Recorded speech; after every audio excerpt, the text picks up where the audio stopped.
인터넷에 올라온 올해 초등학교 입학한 한 아이 엄마가 담임 선생님 보낸 문자인데요. 화면에 여러분 보시는 대로 선생님 누구 엄마인데요.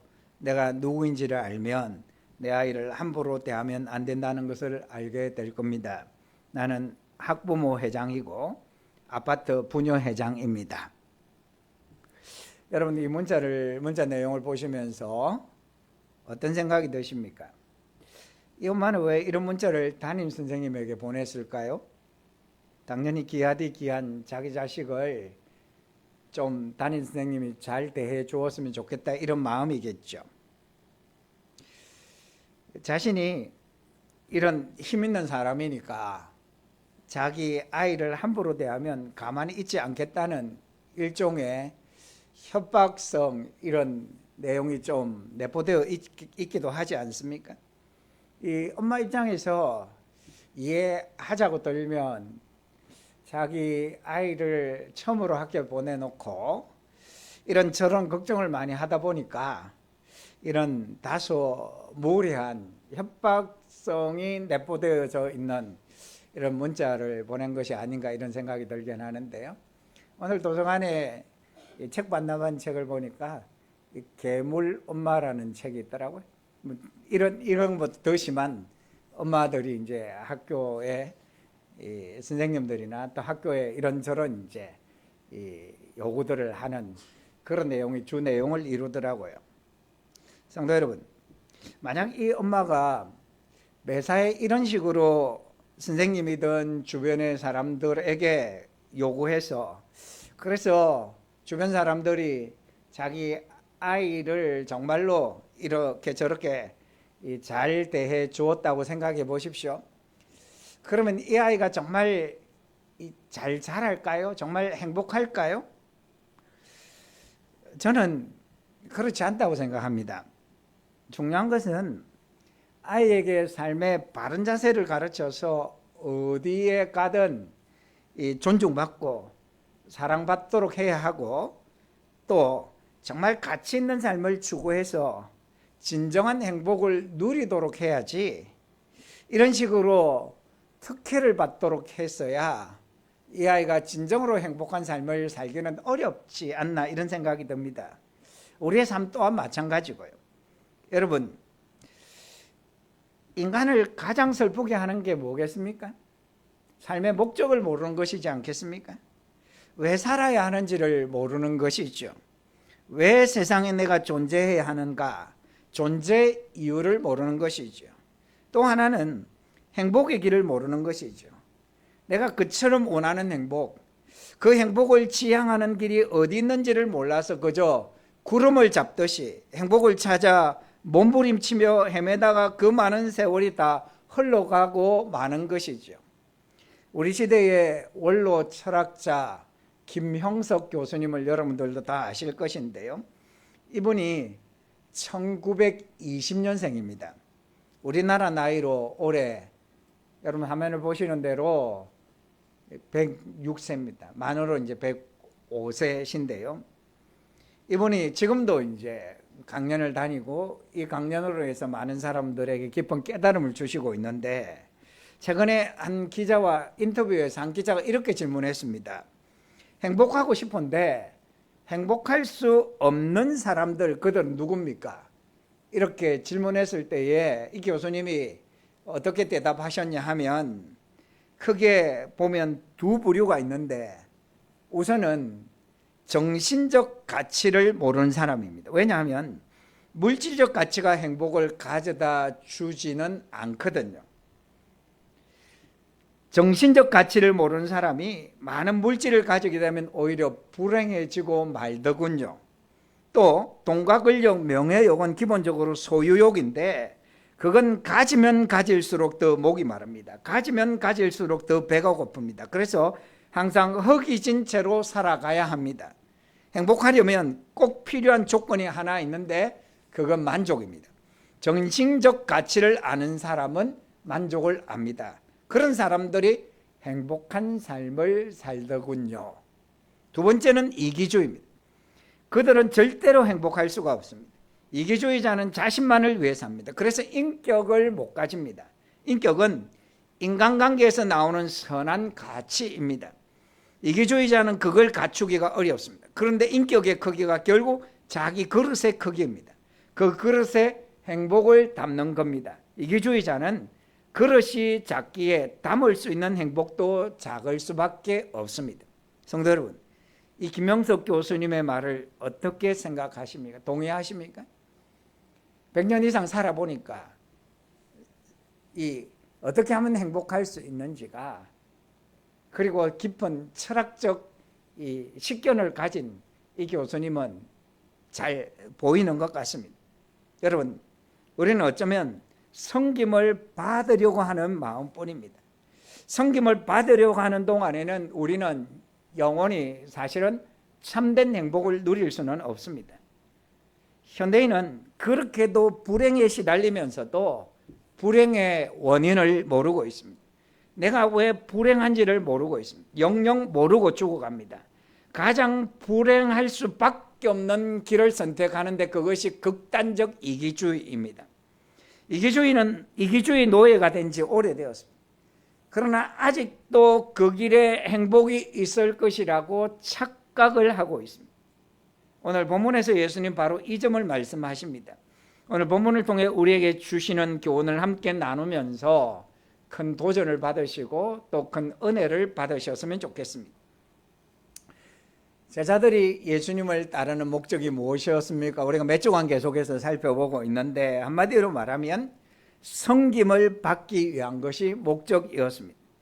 그들은 예수님을 정치적인 메시아로 생각하고 예수님께서 예루살렘에 이제 올라가시면 혁명을 일으켜서 이스라엘의 왕이 되실 것이고, 그러면 자신들의 신분도 보장받고 싶었습니다. 권력을 잡고 싶었습니다. 섬김을 받는 자리에 오르고 싶었습니다. 그래서 그들의 관심은 오직 여기에 있었습니다. 그것을 가지고 계속 서로 다투었습니다.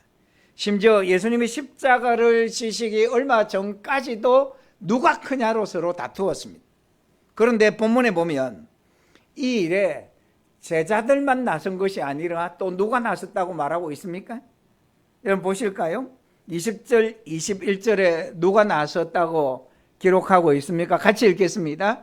그때에 세베대의 아들의 어머니가 그 아들들을 데리고 예수께 와서 절하며 무엇을 구하니 예수께서 이르시되 무엇을 원하느냐 이르되 나의 이 두 아들을 주의 나라에서 하나는 주의 우편에 하나는 주의 좌편에 앉게 명하소서. 누가 나섰습니까? 야고보와 요한의 어머니가 나섰습니다. 예수님께 와서 청탁을 했습니다. 왜 이 어머니가 직접 나섰습니까? 예수님과의 관계로 보면 혈연적으로 이모입니다. 그러니까 혈연을 이용해서 소위 치맛바람을 일으키고 있는 것이죠. 무엇을 예수님께 청탁을 합니까? 예수님이 곧 왕이 되실 건데, 그러면 한 아들은 우의정이 되게 해주시고 한 아들은 좌의정이 되게 해주십시오. 이렇게 청탁하고 있는 것입니다. 여러분, 이 청탁은 이 어머니만 한 것이 아니라 마가복음 10장에 보면 이 아들들 야고보와 요한도 이 청탁을 했다고 말씀하고 있습니다. 여러분, 그러면 이 광경을 다른 10제자가 지켜보고 있었지 않습니까? 지켜보고 있었다고 말씀하는데 이 10제자는 어떤 마음이 들었을까요? 뭐 그럴만 하지 뭐. 기분이 좋았을까요? 어떤 마음이 들었다고 24절에서 말씀하고 있습니다. 24절도 같이 읽어보실까요? 10제자가 듣고 그 두 형제에 대하여 분이 여기거늘. 분이 여겼다는 것이죠. 분이 여겼다. 원어의 뜻은 슬픔이 동반된 격분을 의미합니다. 그러면 여러분, 다른 10명의 제자들은 뭐 그럴 수도 있다고 생각하면 되지, 왜 슬픔이 동반된 격분, 이렇게까지 격한 반응을 보였을까요? 자기들도 높은 자리에 앉고 싶었거든. 자기들도 뭔가 동원할 수 있는 뭔가를 동원하고 싶었는데 예수님과의 어떤 혈연관계를 이용해서 동원하지는 못했거든. 그러니까 자기들의 이 속마음이 격분하는 이들의 모습 속에서 나타나고 있는 것입니다. 여러분 보십시오. 서로 대접받기를 위하는 마음이 가득하면 이렇게 갈등은 일어날 수밖에 없지 않겠습니까? 우리 사회에 일어나고 있는 갈등의 대부분이 바로 이런 이유 때문에 그렇지 않습니까? 뭐 정치권은 말할 것도 없고요. 가정에서도 이 부부가 서로 또 섬김을 받고자 하는 마음 때문에 많이 싸우게 되어지지 않습니까? 부모 자식 간에도 마찬가지. 심지어는 이제 뭐 사회는 말할 것도 없지만 교회 안에서조차도 서로 좀 더 높은 자리에 서서 이 대접받고 싶어하는 마음들이 많지 않습니까? 그러다 보니까 교회 직분도 서열로 생각하게 되어지지 않겠습니까? 여러분, 그래서 온갖 공정하지 못한 방법으로 더 높아지려고 서로 얼마나 이전투구합니까? 그런데 제자들은 속된 말로 해서 떡줄 사람은 생각하지도 않고 있는데 김치 국물부터 마시는 꼴이지 않습니까? 예수님께서도 22절에서 이런 의미로 지적하시고 있습니다. 너희는 너희가 구하는 것을 알지 못하는도다. 내가 마시려는 잔을 너희가 마실 수 있느냐? 예수님은 십자가에서 죽임을 당하셔야 하는데 이들은 이것도 모르고 지금 누가 높은 자리에 앉을까를 가지고 싸우고 있으니까 실상은 김치 국물부터 마시고 있는 거죠. 성도 여러분, 제자들의 이런 모습을 보시면서 예수님의 마음이 어떠셨을까요? 참 한심하시지 않겠습니까? 참 씁쓸했지 않겠습니까? 그래서 이런 김치 국물부터 마시고 있는 한심스러운 제자들에게 예수님 뭐라고 말씀하십니까? 결론적인 말씀인 28절 말씀에 보시면 같이 28절도 읽겠습니다. 인자가 온 것은 섬김을 받으려 함이 아니라 도리어 섬기려 하고 자기 목숨을 많은 사람의 대속물로 주려 함이니라. 예수님께서 이렇게 말씀하신 이유는 야들아 봐라, 나는 이 세상에 온 목적이 섬김을 받기 위해서 온 것이 아니다. 나도 섬기러 왔다. 그리고 내가 섬기기 위해서 곧 죽을 거다. 그러니 너희들이 진정으로 나를 스승으로 따르기를 원한다면 더 높아지기 위해서 서로 싸우는 그런 어리석은 짓은 그만두고 마음을 고쳐먹고 너희도 섬기기로 결심해라. 이렇게 예수님께서 제자들에게 말씀하고 있는 것이지 않습니까? 예수님은 얼마든지 섬김을 받을 수 있는 분이시지 않습니까? 그러나 예수님은 인간의 몸을 입고 이 땅에 오신 분명한 목적이 있었습니다. 말구유에 탄생하신 분명한 목적이 있었습니다. 인간을 섬기기 위해서 이 땅에 오신 것입니다. 죄인을 위해 자신의 몸을 대속물로 주기까지 섬기기 위해서 이 땅에 오신 것입니다. 그러기에 우리도 예수님처럼 섬김의 비전, 섬김의 목적을 가지고 가족을 섬기고 성도들을 섬기고 학교의 반 친구들을 섬기고 직장 동료들을 섬기고 또 지역 주민들을 섬기면서 살기로 마음을 먹어야 하는 것입니다. 세상은 우리에게 계속해서 유혹합니다. 많이 배워서 더 높은 자리에 올라가서 섬김받는 사람이 되라고 말이죠. 한번 사는 세상인데 멋지게 권력과 돈을 쥐고 섬김받으며 살라는 것이죠. 다른 사람에게 지배당하는 것보다는 지배하고 큰소리치고 사는 삶이 훨씬 더 가치가 있는 삶이라고 세상은 가르칩니다. 예수님은 세상 사람들이 이것을 추구한다고 25절 말씀에서 지적하셨습니다. 여러분 25절 말씀도 같이 읽어보실까요? 예수께서 제자들을 불러다가 이르시되 이방인의 집권자들이 그들을 임의로 주관하고 그 고관들이 그들에게 권세를 부리는 줄을 너희가 알거니와. 섬김을 받으려고 하는 것은 세상 가치지 하나님 나라 가치는 아니라는 것입니다. 그래서 이 세상의 권력자들은 목표 자체가 높은 자리에 올라가려고 한 목표 자체가 섬김을 받기 위해서이기 때문에 높은 자리에 앉으면 권력을 잡으면 권력을 부리고 섬김을 받고 큰 소리 치고 그게 자연스러운 모습이다라는 것입니다. 이 세상의 가치가 우리도 모르게 이제 이 교회 들어오기도 하고 우리의 삶 속에 들어오기도 해서 우리가 가족들을 향해서 자꾸 섬김을 요구하게 되어지고요. 또 교회 와서도 계속해서 이제 섬김을 요구하는 그런 모습을 우리가 가질 때가 많죠. 교회 직분을 서열로 생각하기도 하고요. 미국 제2대 대통령 존 애덤슨은 남자든 여자든 젊은이든 늙은이든 흑인이든 백인이든 부자든 가난뱅이든 상류층이든 하류층이든 모든 인간의 삶의 모든 단계, 즉 요람에서 무덤에 이르기까지 무엇보다 두드러지는 인간의 본성은 바로 우월감에 대한 열망이다.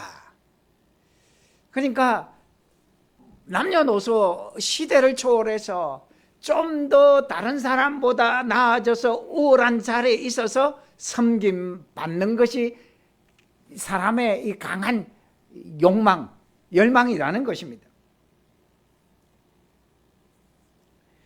오늘 이 시대에 이제 우리 정치가 사람들의 이 욕망을 가장 잘 대변해주고 있는데, 정치가 계속 낙후되어지고 있는 것은 사람들의 마음이 이렇게 섬김받고자 하는 욕망이 계속해서 더 강해지고 있다는 것을 보여주고 있는 것입니다. 여러분, 우리는 섬김 그 자체가 목적이 되어야 합니다. 그래서 나에게 주신 건강, 나에게 주신 지식, 나에게 주신 물질, 나에게 주신 달란트를 가지고 참으로 멋지게 하나님과 이웃을 섬기려는 비전을 가져야 합니다. 어려움과 고통당하는 이웃을 향해서 어떻게 하든지 내가 좀 더 잘 섬겨보고자 하는 마음을 가져야 합니다. 지난 주간에 안타깝게도 건조한 날씨, 여러 가지 환경들이 산불이 나고 또 번지는 그런 딱 조건이 되어서 정말 감당하기 어려울 정도로 산불이 번져갔지 않습니까? 너무나 안타깝게도 많은 사람이 또 산불 때문에 희생이 되었죠. 그리고 집도 잃고 아직도 이제 집에 돌아가지 못하는 그런 분들도 참 많은데요. 그래도 참 감사한 것은 우리나라 국민들이 이런 고통을 겪고 있는 국민들과 함께 또 이렇게 동참하기 위해서 많은 사람 성금도 보내고 또 현장에 달려가기도 하고, 그런 중에 이 교회 봉사단, 기독교 봉사단 이런 단체에서도 산불 현장에 많이 달려가기도 하고, 또 사랑의 열매를 비롯해서 기독교에서 운영하는 이런 봉사단체에서도 굉장히 많은 이 성금들을 보낸 것을 우리가 보게 되어졌는데요. 참 귀한 일이죠.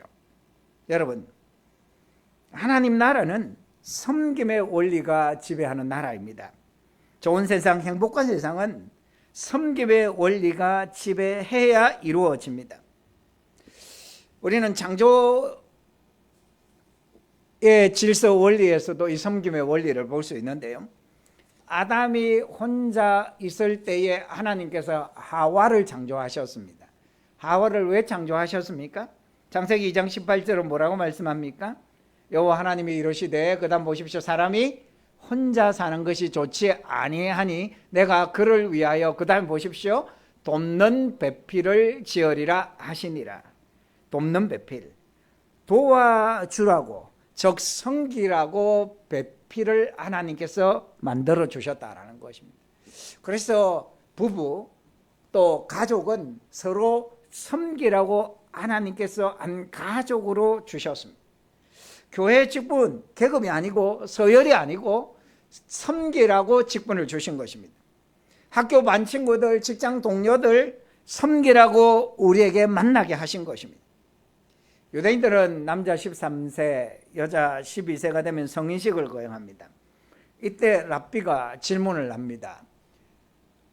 한 명 한 명에게 질문하는데, 사람은 왜 사는가? 라는 질문을 하면 성인식에 이제 참여한 이 12, 13세대는 이 아이들이 뭐라고 대답하냐? 정답이 뭘까요? 티쿤 올람이라고 대답한. 티쿤 올람. 티쿤 올람이 뭐냐? 티쿤은 고친다, 치유하다는 뜻이고, 올람은 세상입니다. 그러니까 세상을 개선하고 세상을 치유하기 위해서 사람은 살아야 한다. 자기 자신은 이제 그런 마음으로 세상을 산다, 살겠다, 이런 대답이죠. 유대인들은 어릴 때부터 자녀에게 티kkun 올람 사상을 가르칩니다. 티kkun 올람은 그들이 이 세상에 태어난 이유이자 사명이라고 가르칩니다. 너만 잘 먹고 너만 잘 살면 돼, 이렇게 가르치지 않고 세상을 더 살기 좋은 세상으로 만들어야 한다고, 그것이 하나님께서 너를 이 땅에 보내신 이유라고, 좀 전에 화면에 보신 대로 네가 이 세상을 떠날 때는 세상이 조금이라도 더 살기 좋기를 바란다, 이렇게 가르친다는 것입니다.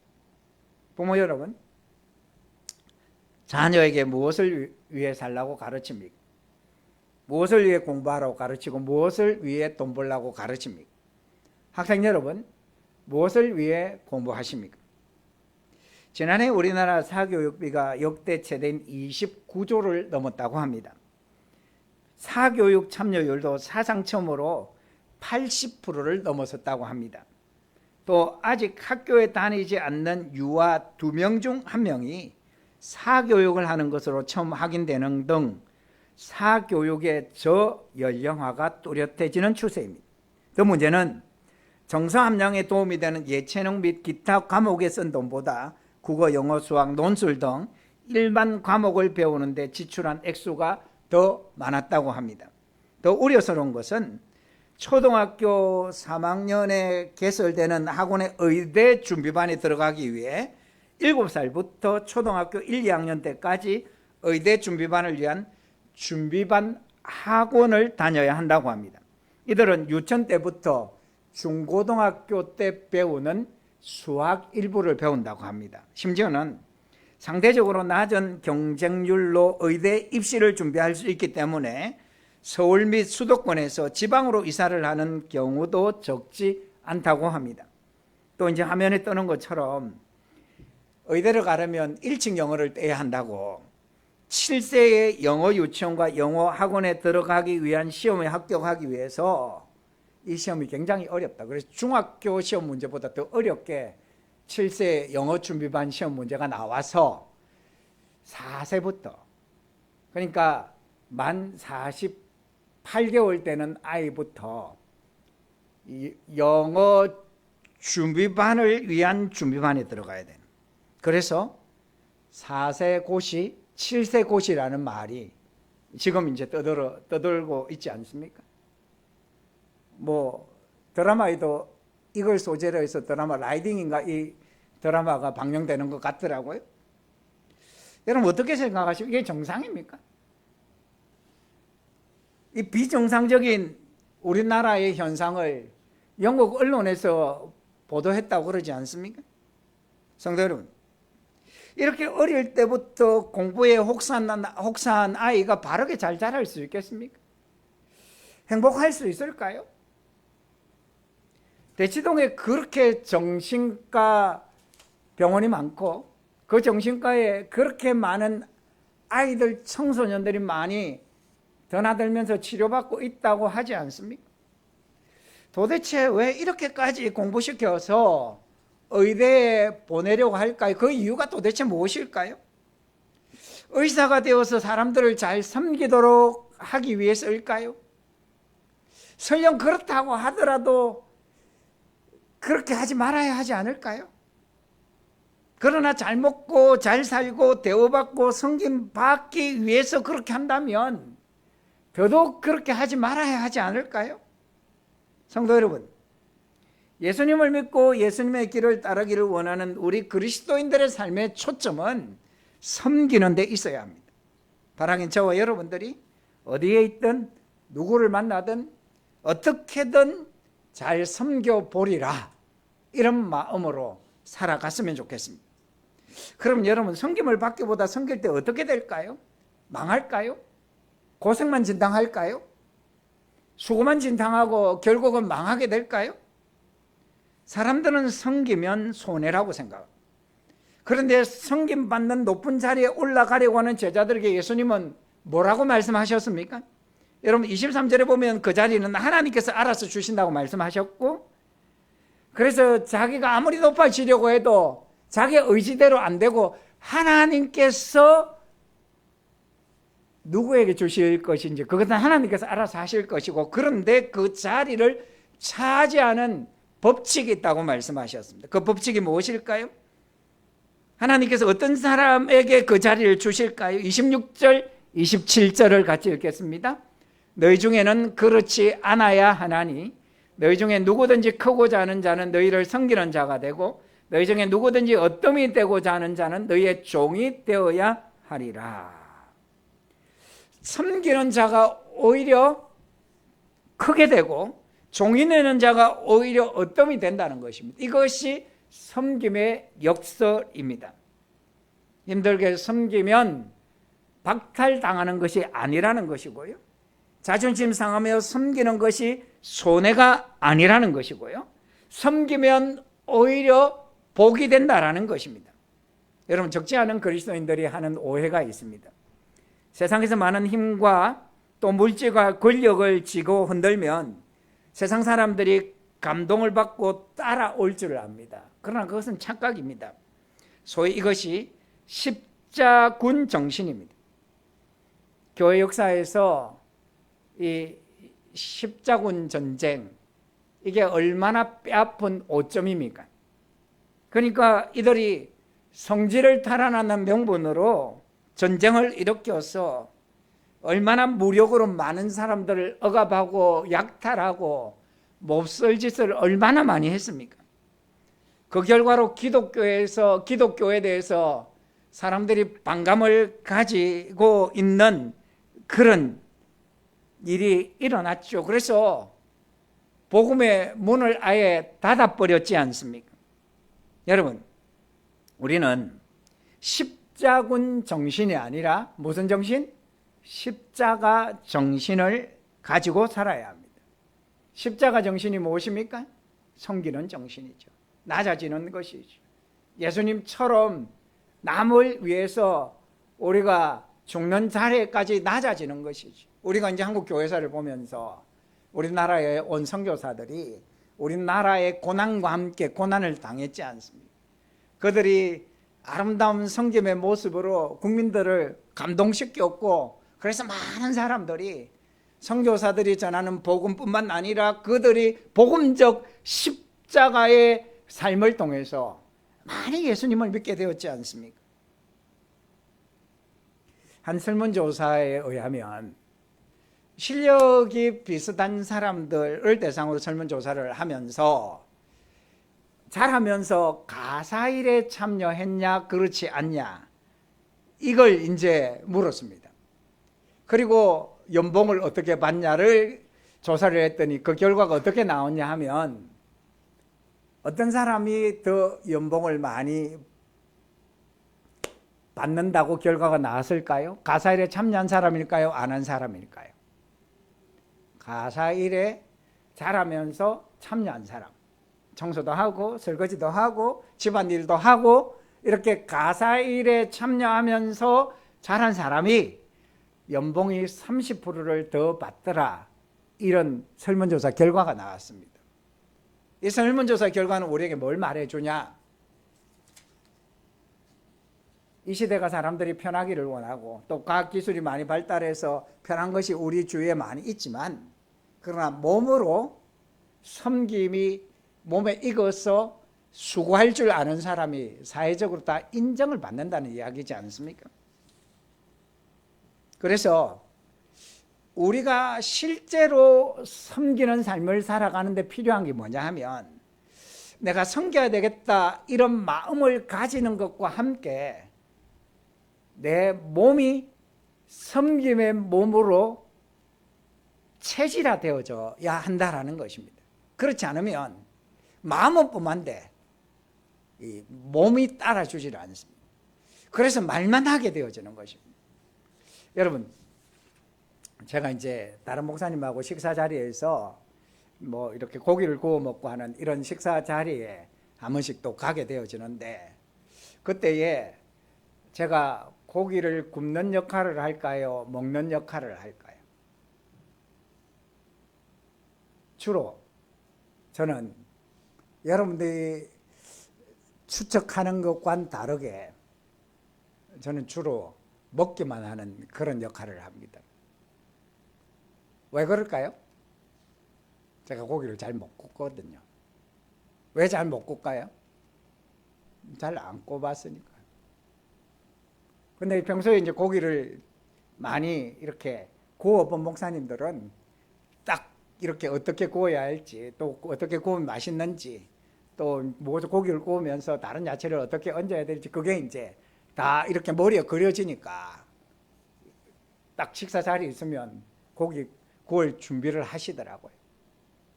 그래서 저는 이제 좀 많이 미안한 마음으로 내 구워보이 잘 못 구우니까 그게 오히려 다른 사람 불편하게 하니까 저는 그냥 이제 먹는 역할에 충실한. 마음은 뻔한데 이게 몸에 그게 배어 있지 않으니까 이게 실제로 섬김을 실천해야 될 자리에 그게 실천을 못 하겠더라고요. 제가 다른 건 후배가 있어도 제가 뭐 운전도 하기도 하고 이런 거 제가 할 수 있는 건 잘할 수 있는 건 하는데 이게 몸에 딱 배어 있지 않는 건 마음이 아무리 섬겨야 되겠다는 마음을 가져도 이게 실천은 잘 안 되더라고요. 그래서 섬김의 실행력을 키우려면 우리가 섬김이 몸에 배어 있어야 합니다. 그래서 자녀들에게도 어릴 때부터 가사일에 참여시켜요. 할 수 있는 것이 많아지도록 해야. 그러면 그것을 실천해야 할 때에 실천하면 사람들에게 인정받고 칭찬을 받게 되어집니다. 이런 말씀을 맺겠습니다.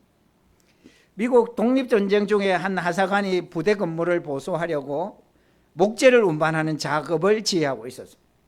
그런 자기 수하의 병사들에게 쉴 새 없이 고함치고 다구쳤습니다. 그때 마침 지나가는 한 신사가 병사들이 힘들 텐데 좀 도와주지 않느냐라고 물었습니다. 그러자 그는 정색하면서 말했습니다.